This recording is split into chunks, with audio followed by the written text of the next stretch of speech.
recruiting. So experienced hire was 1:40 at Accenture. Grad recruiting was 1:80 because you do it in bulk. And therefore I think there's excellent recruiters who align themselves to the business, and I think the best recruiters are those that align themselves to the business and recruit for the business versus recruit for a head. Very different approach that, and I think there's a hell of a lot of talent in the marketplace with respect to recruitment.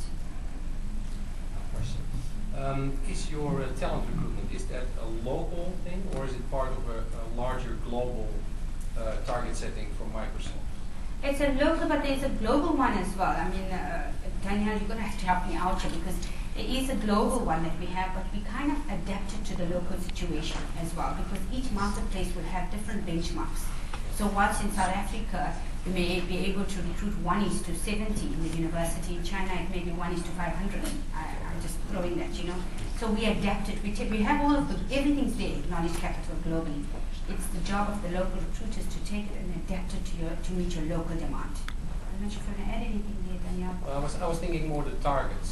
Are the targets set specifically for on a local basis, or are they part of a larger global scheme that Microsoft needs to fill up these pipelines, and some of those will be recruited inside? We have headcount targets. So every year we go through a planning exercise. So in our planning, after our mid-year review session, which we do in January, because our year ends in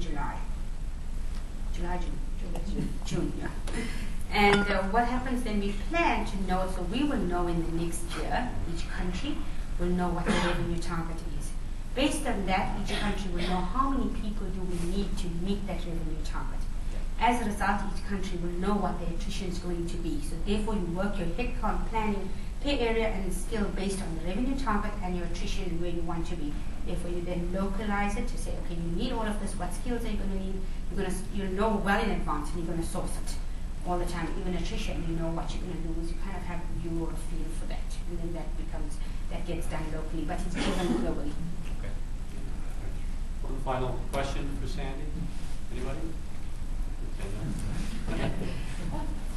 So, my question is, when you started your presentation, you said one of the big challenges is crime, and I'm wondering what, if anything, is Microsoft doing with the government to combat that? I mean, that seems like almost an unovercomable problem to bring talent into South Africa and to bring, big multinational investment, and it seems to just be getting worse. Yeah, and unfortunately, I mean, whilst Microsoft is doing a lot in the education space, my personal opinion and view, I do not believe we're doing enough in that space. I think companies, there was an initiative, Daniela, that was started with business. I think it was Business Against Crime.